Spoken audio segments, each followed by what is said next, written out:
मूकं करोति वाचालं पङ्गुं लङ्घयते गिरिं यत्कृपातमहं वन्दे परमानन्दमाधवं।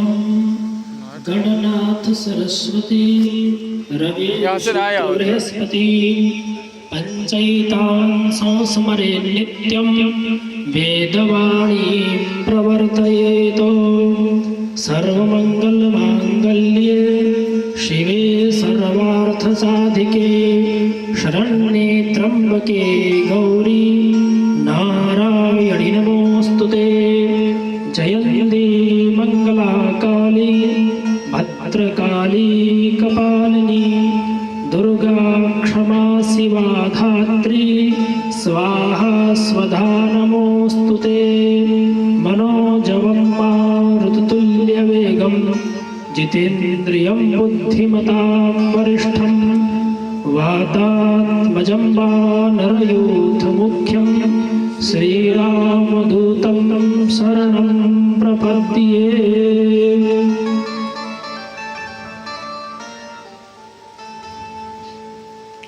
परम आनंद का विषय है कि आप सब भगवती महालक्ष्मी का कथा का श्रवण कर रहे हैं। और भगवती कैसी है और महालक्ष्मी पूरे संसार की सृष्टि की मूलभूत है। विष्णोर माया भगवती या सम्मोहितम जगत। भगवान विष्णु की जो माया है, भगवान विष्णु की माया कौन है? महालक्ष्मी। महालक्ष्मी ही सृष्टा इस संसार के सृष्टि के सृजन की मूलभूता है। महालक्ष्मी जो है वह सृष्टि जो संरचना है उसकी मूलभूता महालक्ष्मी ही है। महालक्ष्मी के सात्विक प्रधान जब होता है, 3 प्रकार का गुण होता है, सत्व रज तम, ये 3 गुण होते हैं। सभी मनुष्य में 3 गुण पाए जाते हैं। ब्राह्मण जो होता है सत्वांश प्रधान होता है, इसलिए ब्राह्मण कहा है। क्षत्रिय जो होता है वो रजो प्रधान होता है, राजस प्रवृत्ति का होता है, इसलिए वह क्षत्रिय धर्म का पालन करता है। और तम माने अंधकार, तामस, वह शूद्र में होता है, शुद्ध वैश्य में होता है। वैश्य का पशुपालन कर्म है। ब्राह्मण का जो कर्म है वेदाध्ययन अध्यापन षडंगध्योगेश्च निष्कारण भावेन ब्राह्मणा। ब्राह्मण को बिना निष्काम भाव, कामना रहित होकर वेद का अध्ययन करना चाहिए और वेद से विहित मार्गों पे चलना चाहिए। क्षत्रिय का जो है छात्र कर्म, क्षत्रिय क्षात्र कर्म क्या है? बल, राजा का कर्म है। एक राजा हुए विक्रमादित्य, जिससे पंचांग की परिगणना आज तक चल रही है, जिसके हिसाब से आज 2078वां वर्ष चल रहा है हिंदू वर्ष का। तो विक्रमादित्य के राज में विक्रमादित्य ने कहा, नमेस्तेनो जनपदे न कदर्यो न मद्यपः नाना हिताग्निर्ना विद्वान नवा स्वैरी स्वैरिणी कुतः। उन्होंने कहा कि मेरे जनपद में, मैंने उनका जितना बड़ा राज्य था, विक्रमादित्य उज्जैन के राजा थे, उन्होंने कहा मेरे जनपद में ऐसा कोई नहीं है जो चोर हो। नमेस्तेनो जनपदे ना कदरियो, कोई ऐसा नहीं, सब कायर कोई नहीं हमारे जनपद में। उन्होंने पूरा हिम्मत से कहा कि मेरे जनपद में ना कोई चोर है, ना कोई कायर है, ना कोई मदिरा पीने वाला भी नहीं है। नमेस्तेनो जनपदे न कदरियो न मद्यपः नाना हिताग्निर्ना विद्वान। सब अग्निहोत्री ब्राह्मण थे। अग्निहोत्री ब्राह्मण जो होता है विवाह की अग्नि को आजीवन काल पर्यंत जो धारण करता है। जिस विवाह को अग्नि को साक्षी मानकर आप पत्नी का व्रण करते हैं, उसी अग्नि को जब तक पत्नी जीवित है, चाहे पति जीवित है, तब तक उस अग्नि को धारण करता है, मैंने अपने घर में सुरक्षित रखता है, वह अग्निहोत्री कहलाता है। आज पूरे भारत में गिने चुने 10 लोग होंगे अधिक से अधिक। तो इस प्रकार से विक्रमादित्य ने कहा कि मेरे जनपद में सभी अग्निहोत्री हैं और सभी विद्वान भी हैं, और ना स्वैरी स्वैरिणी कुतः, हमारे जनपद में कोई ईश्वरी, कोई व्यभिचारी पुरुष नहीं है, तो महिला व्यभिचारी कहाँ से हो सकती है? ऐसा विक्रमादित्य ने अपने राज्य में डंके की चोट पे कहा था। अब आजकल कोई तो राजा है नहीं, ऐसा तो कोई राजा ही नहीं बचा जो ब्राह्मण को लालायित करे कि आप यज्ञ करें। तो यज्ञ करेंगे तो यज्ञ से क्या होगा? कोई पूछ दिया कि आप आज हवन करेंगे, 5 किलो तिल, 5 किलो उसका आधा चावल, उसका आधा जौ, उसमें गुड़ मिलाएंगे, बहुत चीज मिलाएंगे, इतना कुल्ले आग में झोंक देंगे, मैंने स्वाहा कर देंगे, तो इससे फायदा क्या मिलेगा हमको? क्यों कर रहे हैं? क्योंकि आज लोग विज्ञान नहीं जानते, लेकिन वैज्ञानिक अपने आप को मानने लगे हैं। राधे राधे। विज्ञान को ना जानते हुए वैज्ञानिक। गणेश जी ने कहा अहम विज्ञाना ज्ञानोस्मि, मैं विज्ञान भी हूं, मैं ज्ञान भी हूं। जब ज्ञान जानेंगे तब तो विज्ञान जानेंगे। ज्ञान क्या चीज है? ज्ञान ही नहीं मालूम है लोगों को। ज्ञानम अनंतम ब्रह्म, ज्ञान को है वो ब्रह्म है। ब्रह्म कौन? भगवान कृष्ण, भगवान देवी, माया स्वरूपा महालक्ष्मी, वही ज्ञान है। जब उनको आप विशिष्ट पूर्वक जान जाएंगे, जब आपके जीवन में उतर जाए वो महालक्ष्मी, तो आप वैज्ञानिक हैं।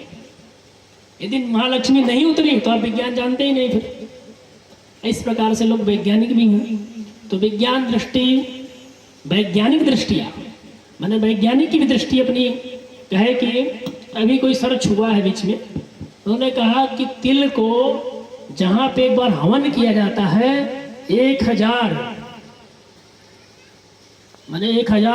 किलोमीटर की हेक्टोमीटर में, उन्होंने कहा कि जब तक वह हवन होता उतना दूर तक जलवायु प्रदूषण से मुक्त हो जाता है। यह वैज्ञानिक, आज के तथा कथित वैज्ञानिकों का दृष्टि है। और हमारे यहाँ तो कहेंगे यज्ञात भवति पर्जन्य, यज्ञ करो। क्यों करो यज्ञ? कि पर्जन्य, पर्जन्य माने बरसात हो। यज्ञ क्यों करें? बरसात हो।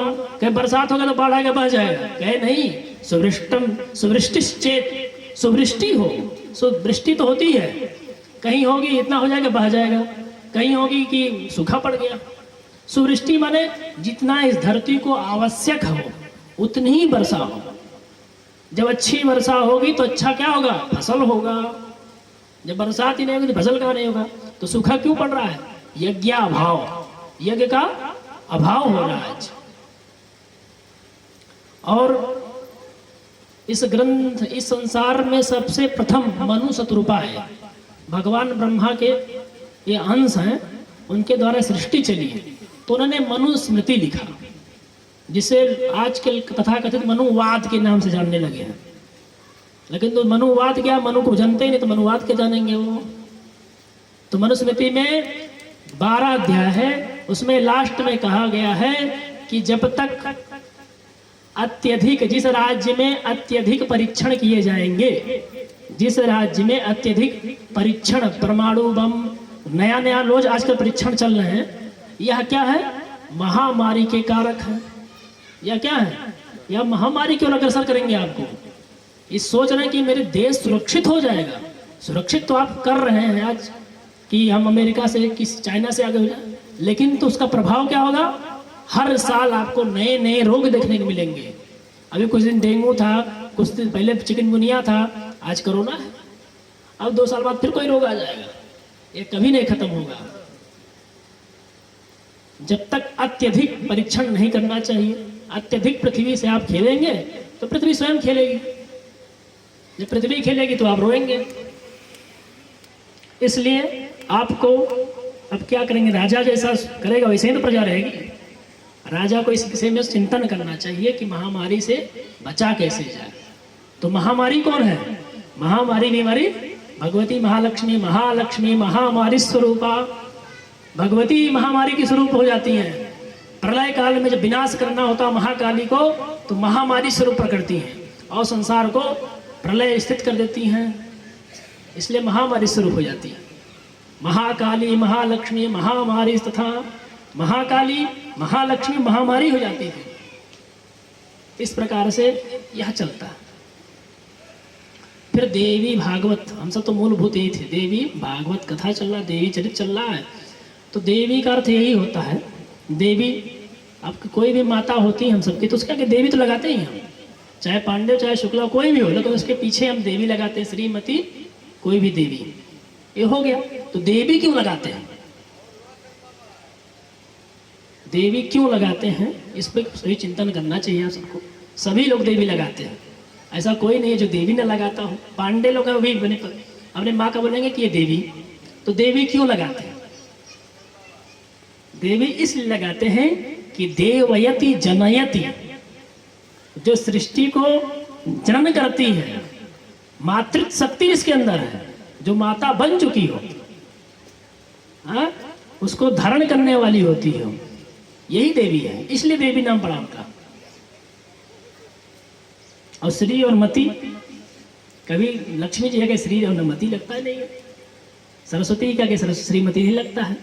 तो श्री माने लक्ष्मी और मति माने सरस्वती, जो लक्ष्मी उसके आगे श्रीमती किया जाता है, इसलिए कि हमारी माता लोग श्री वाली भी हो और मति माने विद्या वाली भी हो, और इस सृष्टि के जनन करना मैंने जो चल रहा है, सृष्टि क्रम जो चल रहा है, इसकी भी यह स्वरूपा है, इसलिए उनको श्रीमती देवी कहा गया। तो इसे देवी भागवत भी जो है, देवी का जो चरित्र है, या क्या करती है, इस सृष्टि में जो उपद्रव आते हैं उनको नाश करती है और नए उसके औषधियों को जनन करती है। तो देवी चरित्र का इतनी महत्ता है, जितनी भी महामारी हैं, देवी चरित्र को आप अपने जीवन में उतारेंगे तो आपको कुछ भी नहीं हो सकता। इसलिए भगवती महाकाली प्रलयकालीन जब होती है, दुर्गा महालक्ष्मी, तो महाकाली का स्वरूप होता है। जो चंचला रूप में होती हैं, अपने साम्यावस्था में आती हैं, तो महालक्ष्मी जब ब्रह्म स्वरूप हो जाती हैं, निर्विकार, दो प्रकार के कभी भी आप सब सुने होंगे, हाई स्कूल में पढ़े होंगे, एक सगुण ब्रह्म के उपासक, एक निर्गुण ब्रह्म के उपासक। और सगुण और निर्गुण में अंतर क्या है, तो सगुण कौन है, जिसके गुण के सहित हो, भगवान कृष्ण बेणु बजा रहे ध्वनि बांसुरी, उनके स्वरूप को आप चिंतन करेंगे तो निर्गुण तक पहुंचने का ये सहारा है। सगुण के द्वारा ही निर्गुण में जा सकते हैं। तो सगुण आप सब जानते हैं, हाई स्कूल में काव्य संकलन जो भी हो, कबीरदास जी तो निर्गुण ब्रह्म के उपासक थे। तो निर्गुण माने जो किसी भी स्वरूप को ना मानता हो, केवल शून्यावतार, शून्य जो होता है उसका कोई स्वरूप नहीं, उसी का जो चिंतन करता हो, शून्यम ज्ञानम ब्रह्मम अनंतम, शून्य स्वरूप जो ज्ञान स्वरूप है वही ब्रह्म है। इसलिए एक निर्गुण जो होता है वह महालक्ष्मी अलग है। महालक्ष्मी मतलब आप सब समझ रहे हैं कि भगवान विष्णु की पत्नी नहीं, भगवान विष्णु की पत्नी नहीं है। महालक्ष्मी एक पूरे सृष्टि की आदि में जो इस संसार को चलाती है वो महालक्ष्मी है, उनकी आराधना पूजा के लिए है। और ये तो महालक्ष्मी जो हुई है विष्णु भगवान की पत्नी, ये तो सागर से उत्पन्न हुई, समुद्र मंथन में जो उत्पन्न हुई ना, इनसे पहले लक्ष्मी जी नहीं थी, इनसे पहले गणेश जी नहीं थे, गणेश जी थे। एक निर्गुण जो वाले होते हैं, जिसका कोई स्वरूप नहीं तो हमेशा विद्यमान रहते हैं, लेकिन जो जब उनका अवतार होता है वो सगुण विषय हो जाते हैं। तो महालक्ष्मी का जब अवतार हुआ, भगवान भगवती महालक्ष्मी साक्षात अपने परमावतार में हुई। एक परम अवतार होता है, एक शून्य अवतार होता है, ऐसे कई प्रकार के अवतार होते हैं भगवान के। अरे भगवान राम अवतरित हुए, उसी के साथ परशुराम भी तो भगवान विष्णु के अवतार हैं। तो एक पूर्णावतार होता है, थोड़ा सा आंशिक अवतार होता है। पर राम जी पूर्णावतार थे, कृष्ण जी पूर्णावतार थे, लेकिन उनके अंश बहुत लोग हुए। परशुराम जी हुए, फिर अभी कलयुग में भी आए हैं शंकराचार्य, आदि शंकराचार्य हुए, चाणक्य भी लोग भगवान का अंश ही मानते हैं। कुमारी भट्ट, जब बौद्धिस्टों का आक्रमण बढ़ गया, महाराजा कौन थे, अशोक ने बौद्धिस्ट धर्म लास्ट में अपना लिया, तो पूरे भारत में बौद्धिस्टों का वर्चस्व हो गया, वैदिक धर्म डूब गया। जब वैदिक धर्म डूबने लगा, सनातन परंपरा अनवच्छिन्न, इसका कितनों विरोध कर ले संसार, लेकिन तो जैसी है वैसी धावत स्थिति में बनी रहेगी, कोई नहीं मिटा सकता इसको। कितना विरोध कर लीजिए आप, फिर भी यह यथावत स्थिति में आपके सामने विद्यमान रहेगा। उसका कोई काट नहीं। किसी भी अन्य धर्मों में, सभी धर्म सम्मान्य, लेकिन किसी अन्य धर्मों में कोई रिसर्च नहीं है। सारे रिसर्च आपके कर रहे हैं वह केवल वैदिक धर्म से, सनातन धर्म, वेद पे, पुराण पे, हाँ, ज्योतिष पे, इस पे हो रहा है। और कोई किसी पास इतिहास ही नहीं है। महाभारत जैसा इतिहास कहीं है किसी के पास? 1,00,000 श्लोक है उसमें। वैसा द्वितीय ग्रंथ भी संसार में नहीं है। 1,00,000 श्लोक। सप्तशती दुर्गा देखते इतनी पतली पुस्तक ना, उसमें 700 श्लोक है। अब 1,00,000 श्लोक जान लीजिए इतना मोटी होगी महाभारत, उस पर शोध करना। कुरुक्षेत्र है, शोध विषय तो वो है।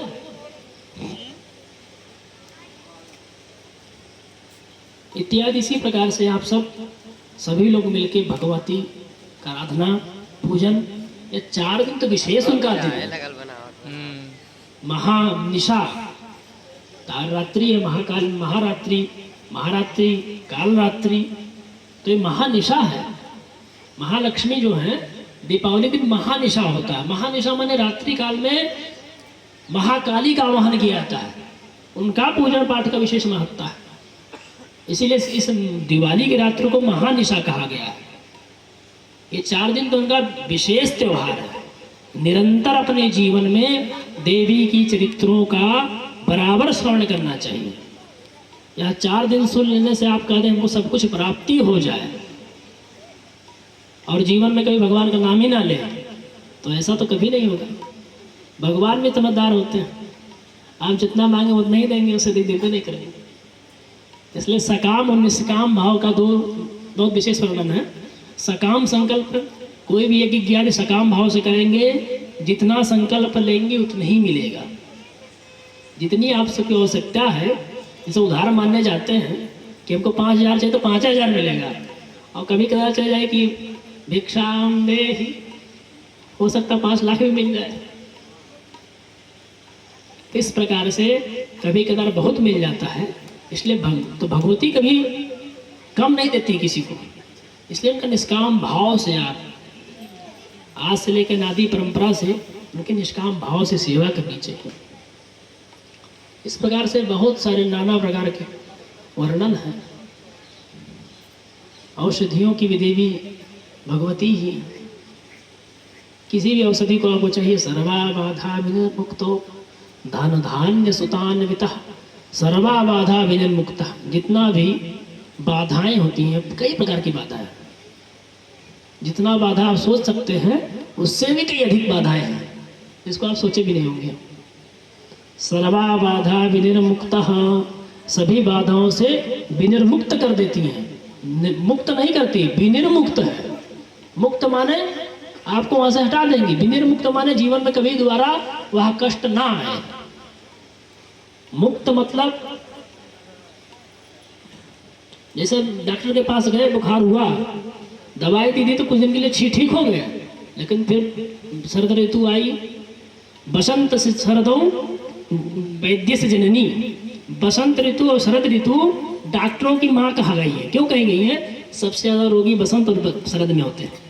शीत गर्म सबसे ज़्यादा इसी में, मौसम परिवर्तन सबसे ज़्यादा इसी में होता है, इसलिए डॉक्टरों की माँ है। इसलिए उसमें डॉक्टर बहुत अपने रूप में रहते हैं। इसलिए उससे बचने के लिए भी भगवती का आराधना करना चाहिए। सबकी जननी वही है। तो जैसे एक बार डॉक्टर दवाई दे दी आपको बुखार, तो दवाई के बाद आपको जीवन में कभी बुखार होना चाहिए? फिर नहीं होना चाहिए ना। ऐसा कोई डॉक्टर मिला आपको जीवन में कि आज मुझे जो रोग हुआ है, एक बार दवाई कर लें, जीवन पर्यंत हमको ये रोग ना हो। ऑपरेशन करा लेते हैं कैंसर की, ऑपरेशन ठीक हो गया, फिर बढ़ गया। ऐसा कोई डॉक्टर नहीं मिलता हमको कि आज रोग हो है वो कभी ना हो। तो ये संसार है। जब आप इसी के लिए, इसी रोग की निवृत्ति के लिए भगवान को चिंता हुई, तब जाके सारे शास्त्रों का निरूपण किया। आध्यात्मिक, आदि भौतिक, आदि दैविक, ये 3 प्रकार के कष्ट होते हैं संसार में। कोई कष्ट नहीं, पूरे संसार में 3 ही कष्ट। आध्यात्मिक कष्ट क्या है? शारीरिक और मानसिक होता है। आध्यात्मिक कष्ट क्या होता है? शारीरिक, शरीर में जैसे हाथ टूट गया, पैर टूट गया, हाँ बुखार हो गया, सब कुछ मानसिक दुनिया जानती है क्या क्या हो सकता है। किसी का पैसा चोरी हो गया, पूछो उससे। किसी को कोई छोड़ के चला गया, उससे पूछो। ये चांदनी रात भी उसको कष्टदायी हो जाती है, फिर उसका कोई इलाज नहीं है, उस रोग का कोई इलाज नहीं है। जो कि आजकल मनोविज्ञान एक डॉक्टर खुल गया है, एक अलग से मनोविज्ञान हो गया है, लेकिन उससे कभी हमको लगता है ठीक तो नहीं होते होंगे। नींद की दवाई दे देते सूझ जाइए आप, लेकिन तो पूर्णतः आपको निवृत्ति नहीं हो सकती है। यह आध्यात्मिक कष्ट के अंतर्गत आपके पूरे आ गए। शारीरिक कष्ट, आध्यात्मिक कष्ट दो प्रकार। शारीरिक, शरीर में कितने रोग हो सकते हैं शास्त्र में तो कम कहा गया है, तो कोरोना थोड़ा शास्त्र में मिलेगा आपको। आप आयुर्वेद जब भी पढ़ने जाएंगे तो आपको सांस से प्रश्वास, जैसे मैं यहाँ बैठा हूँ, हमारे सामने जो बैठा उससे सांस नहीं मिलना चाहिए, इसका निषेध अब धन्वंतरी भगवान पता नहीं कब हुए थे तब भी कर दिए थे। हस्तमेलन, ये भी वैद्य जो है धन्वंतरी जी निषेध किए हैं कि हस्तमेलन, गला ये लपटना नहीं चाहिए, किसी के शरीर को छूना नहीं चाहिए। और किसी के सांस से सांस मिल जाए तो हमारे गुरु जी थे और अपना मुँह धुलने लगते थे 5 बार। जैसे आप पढ़ने गए, जैसे हम पढ़ रहे हैं, हमारा शिष्य ऐसे बोल दी जाके पीछे अपना मुंह धुलने लगते थे पहले। किसका सांस मिल गया, मेरा जूठा हो गया मुँह, तो जूठा हो गया, ऐसा ये ज्ञान होना चाहिए कि उन्हीं क्या पूर्वजों का ही हम करते हैं। हमारे घर पे मुंडन होता है, कुछ लोग कहते हैं जनेऊ में मुंडन नहीं करना चाहिए, जब तक जनेऊ नहीं हुआ मुंडन नहीं करने, कोई मर गया तो, इत्यादि प्राचीन परंपराएं ऐसी हैं। तो कहाँ से आई परंपरा? शास्त्र के तो नहीं माने आप, शास्त्र तो अलग है, एक अपना निर्णय सुनाता है, तो वो अनुकरण करते अपने पूर्वज का। तो हमारे पूर्वज भूल गए, पहले मिट्टी से हाथ धुलते थे, 5 बार मिट्टी से, 5 बार हाथ, 5 बार हाथ, शौच क्रिया के बाद हाथ तो लुप्त हो गई है। शराब से हाथ धुलना तो सही हो गया ना, तो शराब से हाथ धुल लेना, 80% अल्कोहल है, जिसको नहीं पीना वो भी पी रहा है, हाथ धुले तो क्या है, हाथ धुल लिए। अब भोजन करने के बाद भी हाथ धुल रहे हैं उसी से, फिर पानी पी ले तो क्या हो, शराब उसमें अंतर क्या रह गया, प्रत्येक व्यक्ति दारूबाज हो गया। तो कहाँ तक नशा मुक्ति किया जाएगा, कहाँ तक किसको करेंगे आप? अपने अंतःकरण में, अपने चैतन्य, जो चैतन्य अंतःकरण में आपके ही भगवान उपस्थित है, उन्हीं का ध्यान करके आप ये संसार से मुक्त हो सकते हैं।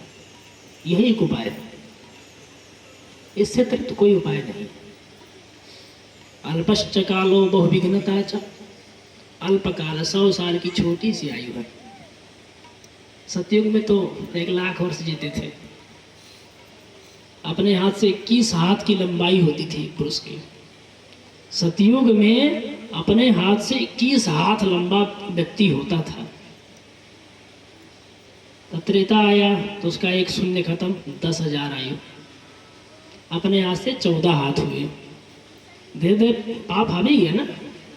द्वापर आया तो अपने हाथ से 1 शून्य और गया, 1000। लंबाई कितनी हुई, आधा कम, 7 हाथ। तो कलयुग आ गया, तो कलयुग में अधिकतम आयु 100 साल। यहाँ कलयुग का सबसे सामान्य 100 साल जीना है। अब 100 साल कौन जी रहा है? कोई जी नहीं रहा, 60 साल परमायु हो गई।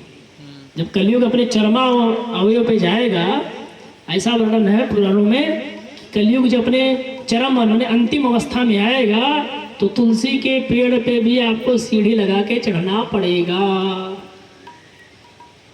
तुलसी पत्ता तोड़ना हो तो सीढ़ी लगा के तोड़िए, जैसे आम तोड़ने के लिए सीढ़ी चढ़ते हैं, चाहे सीढ़ी लगाइए, वैसे तुलसी पत्ता भी तोड़ना पड़ेगा सीढ़ी लगा के। इतना हावी हो जाएगा। और पानी तो आपको मिलेगा ही नहीं। तो क्या होगा? तो लिंग पुराण के अनुसार कहे गए हैं, 18 पुराण में लिंग पुराण है, उसमें कहा गया है कि परस्पर अपने बच्चों को ही मारकर खून पिएंगे लोग पानी के लिए। जैसे राजस्थान में आजकल ऊँट मार के पानी पीते हैं, ऐसा चलता वहाँ का नहीं। ऊँट अपना रख लेता 7 दिन का इकट्ठा ना, उसको मार के उसमें पानी पी लेते हैं। तो ऐसे एक समय आएगा कि वो सब भी मार के पिएंगे। इस प्रकार से कलयुग बहुत बड़ा है। कलयुग में फिर भगवान का संकीर्तन, इसी प्रकार से पूजन विधि भी कम की गई है। त्रेता में बहुत हजारों लाखों वर्ष तपस्या करते थे जब भगवान मिलते थे। द्वापर में कई सत्र याग, हजारों वर्ष तक याग करते रहते भगवान। त्रेता में, द्वापर में भी तपस्या खूब लंबी चौड़ी यज्ञ की आदि की विधान थी। सत्र यज्ञ, चयन यज्ञ युधिष्ठिर ने किया। फिर द्वापर में आगे कह दिया कि भगवान का नाम लेना भी कठिन हो जाएगा आपको। भगवान नाम संकीर्तन मुक्ति, भगवान के नाम का संकीर्तन ही कर लेंगे तो मुक्ति हो जाएंगे। आजकल अपने बच्चे का भगवान का नाम रखना भी लोग पसंद नहीं करते। हमसे एक व्यक्ति पूछा कि गुरुजी बताइए मैं अपने लड़के का नाम क्या रखूं, बहुत अच्छा नाम बताइए। तो हमने बता दिया भगवान विष्णु के बहुत नाम है, एक नाम बता दिया श्रीशा, श्रीश नाम, जो आजकल हमको लगता कोई नहीं सुना होगा। श्रीश नाम आज तक किसी सुने नहीं सुने, तो उसको बताया, कहा गुरुजी बहुत पुराना नाम है। हमके वाह, हमके आज तक इतने बड़े तो हम हो गए, हम किसी ने नहीं सुने श्रीश, और बहुत पुराना। कहा लेटेस्ट नाम बताइए। हम कह लेटेस्ट में तो मोबाइल रख लो, लेटेस्ट मोबाइल रख लीजिए आप, और क्या करेंगे। हाँ। मोबाइल हो गया, अब टैब आ गया है, कुछ भी नाम रख लीजिए, टैब रख लीजिए। हम कहे हमको फोन मत करो तब। हम जब लेटेस्ट नाम में श्रीश नाम, और नामकरण के अनुसार जो 16 संस्कार होते हैं, 16 संस्कार हो गए। अब तो गिने चुने 2 संस्कार सम्मान में रह गए, एक विवाह एक मरण, ये 2 संस्कार देखने में मिलते हैं। बहुत हुआ ब्राह्मण खानदान, जनेऊ भी कर लो जल्दी से, पंडित जी जल्दी खत्म कर दीजिए जनेऊ, क्योंकि जनेऊ कितना बड़ा संस्कार है और कितनी महत्ता है उसको कोई नहीं जानता। जनेऊ नहीं करेंगे तो आप ब्राह्मण ही नहीं है। जन्मा जायते, जन्म से ब्राह्मण कराएंगे, संस्कार आपके अंदर कुछ नहीं है, आप किसी भी कर्म को करने के अधिकारी नहीं है। और यहाँ तक शास्त्र में बात चली कि 16 साल का यदि लड़का हो जाए ब्राह्मण का तो उसको जनेऊ ही मत कराइए आप, और उसका पिता सबसे बड़ा दोषी होगा। पुत्र को क्या ज्ञान है, पुत्र कभी ज्ञानी नहीं, अज्ञानी हो रहा था ना। जब बच्चा पैदा हो उसको ज्ञान कौन करेगा, पिता कराता है, माँ कराती है, तो सबसे बड़ा दोषी पिता होगा। तो पिता को ही प्रायश्चित लगता है फिर आगे चल के। फिर जब बालक 17 साल के हो तो गुरु जी को चाहिए, कोई भी गुरु उसको पढ़ाए ना अध्यापन और ना व्यवहार हो, उसके साथ कोई अध्ययन का व्यवहार नहीं, किसी प्रकार का व्यवहार नहीं करना चाहिए। इतना निषेध किया गया है। तो हमारे पूर्वज तो पहले चालाक थे ना, 16 साल में ब्याह कर देते थे, 10 साल में। अब बाल्य विवाह का निषेध हो गया है, तो बाल्य विवाह का निषेध हो गया तो हम सब अनुकरण क्या किए कि हमारे खानदान में विवाह में ही जनेऊ होता है। तो विवाह कब होता था बच्चों का, 14 साल में तो लड़के बच्चे हो जाते थे, तो खत्म हो गया। अब विवाह कब होगा, विवाह नहीं होगा तो जनेऊ नहीं होगा, और बीच में मर गया व्यक्ति तब तो पिंडदान किसको देंगे आप, क्या बोलेंगे उसको संकल्प में इत्यादि। इस प्रकार से गीतम के आगे इसीलिए शंकरो नरकाय वा कुलघ्नानाम कुलस्य च, यह वर्ण शंकर अब संतानें बढ़ेंगे धीरे धीरे और इस कुल का नष्ट हो जाएगा। अरे बहुत लंबा सब्जेक्ट है इसमें, बस आप सब भगवान का ही संकीर्तन करते रहिए, यही एकमात्र जीवन का साधन है, परम आनंद है। इसी प्रकार से आप भगवती मैया का आप सब प्रतिवर्ष मनाते हैं 4 दिन, तो आप सब अपने घर में प्रतिदिन एक दिया तो भगवती के नाम पे जला ही सकते हैं। 4 दिन में इतना कथा चलता है, व्यास जी सुनाते हैं, बड़ी मेहनत करते हैं। अब व्यास जी गाँव में हैं, यदि इनको लालच होता धन का तो यहाँ नहीं बैठते। यदि धन का लालच हो तो व्यास गद्दी गाँव में नहीं लग सकती है। सिटियों में मारवाड़ी जितना दे देंगे आपको एक कथा का, 4 दिन में कम से कम 40,000 तो दे देंगे, 40 नहीं तो 14,000 तो दे देंगे। हाँ? लेकिन तो आप सबके इसलिए खानदान में एक तो पंडित होना चाहिए। क्यों पंडित होना चाहिए, अपने कुल को तार दे, नहीं तो सब प्रेत बन के घूमेंगे। आजकल गोकर्ण महाराज का कथा सुने होंगे भागवत जी में, उनके भाई धुंधकारी थे, लेकिन तो गोकर्ण जी ने पूरे शास्त्र का अध्ययन किया तो पूरा गांव को तारे थे, वो अकेले पूरे गांव को तार दिए थे। तो उसी प्रकार से कोई संस्कृत पढ़ रहा है तो आप उसको प्रोत्साहित करिए हमेशा। संस्कृत जैसा कोई मार्ग नहीं है वास्तविक में। जो व्यक्ति संस्कृत पढ़ा हो, कहीं डिप्रेशन का मरीज नहीं देखा हूं मैं। आत्महत्या नहीं कर सकता संस्कृत पढ़ने वाला।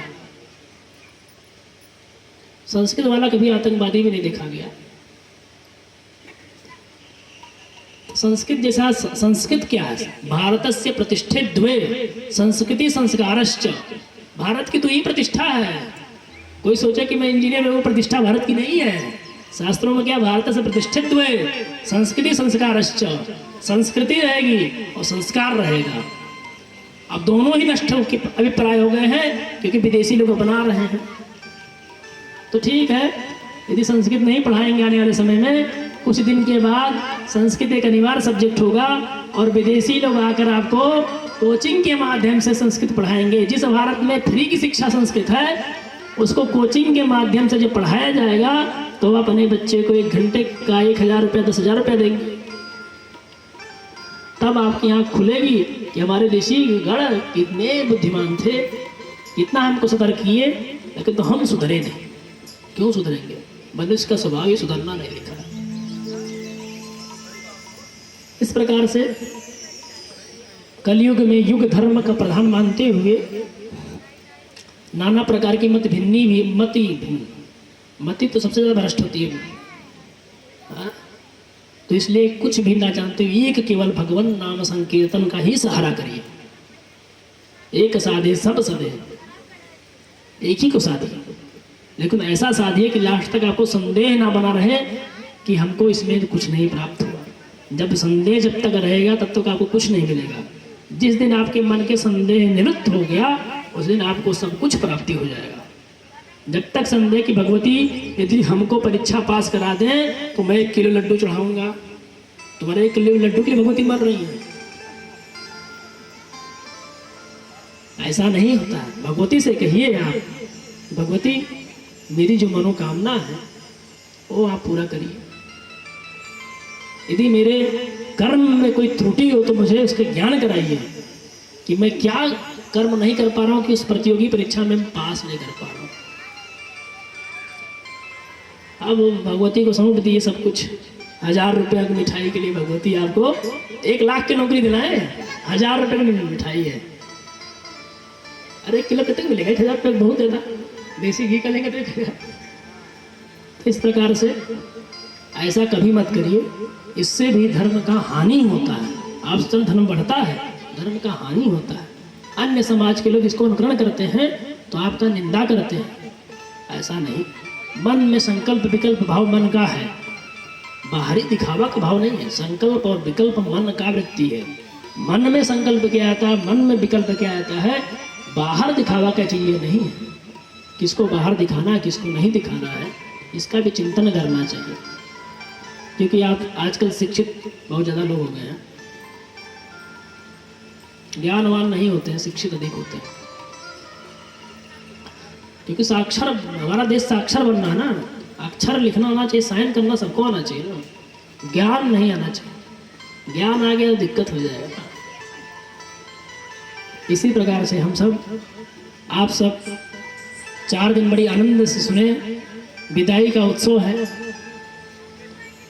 अब देखिएगा जब विसर्जन हो जाएगा देवी की मूर्ति से भी आपको भी ऐसा लगता है देवी भी रो रही होंगी। जब विसर्जन का समय आएगा, विसर्जन के समय इस देवी का स्वरूप आप देखेंगे, जितना अभी चमक रहा है धुंधला पड़ जाएगा, क्योंकि विसर्जन केवल मिट्टी पात्र हो जाएगा। तब अभी तो मंत्रों के द्वारा शक्ति का आवाहन किया गया है। तो शक्ति का आवाहन जब तक शक्ति है, जब तक विसर्जन नहीं हुआ तब तक शक्ति विद्यमान है। और जब तक विद्यमान है तब तक आपको उनके प्रति श्रद्धा विश्वास रूपिणो, श्रद्धा विश्वास सब भगवती का है। नव्या देवी सर्वभूतेषु विश्वास रूप श्रद्धा रूपेण संस्था नमस्तस्यै नमस्तस्यै नमस्तस्यै नमो नमः। श्रद्धा रूप है, विश्वास रूप है, माता है, दया है, लक्ष्मी है, तुष्टि वृष्टि वृत्ति विष्णु माया सब भगवती का स्वरूप है। और जब विसर्जन हो जाएगा तो इनका स्वरूप दूसरा हो जाता है। इसलिए लोग ले जाते हैं अच्छे जल में, शुद्ध जल में इसका विसर्जन करते हैं। इससे भी सरकार को दिक्कत है, इसमें भी केमिकल मिला रहता है, इसलिए नदी में विसर्जन नहीं किया जाता है, ठीक है। लेकिन नाला का पानी जा सकता है नदी में, क्योंकि उसमें केमिकल नहीं रहता। ये हाई कोर्ट का फैसला है। इस प्रकार से हम अपने बाड़ी को ही विश्राम देते हैं। हवन कार्यक्रम होता है, कार्यक्रम के अंत में हवन का महत्व बहुत ज़्यादा है। हवन जो धुआं होता है वो आँख में नहीं लगता है, क्या कला उसकी भी है ये महिमा।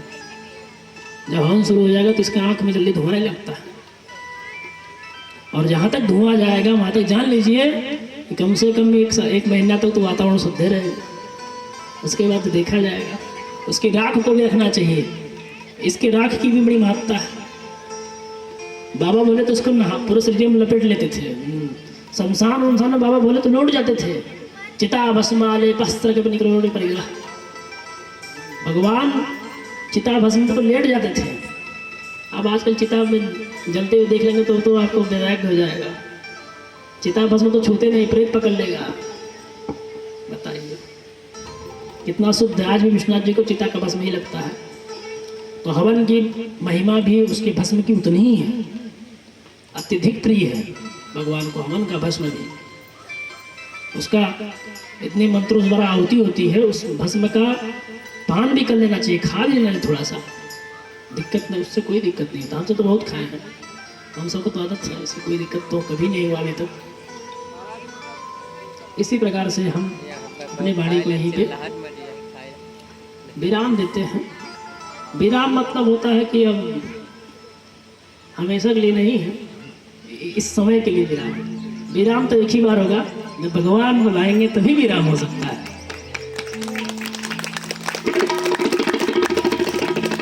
एक संकीर्तन हो जाए विराम।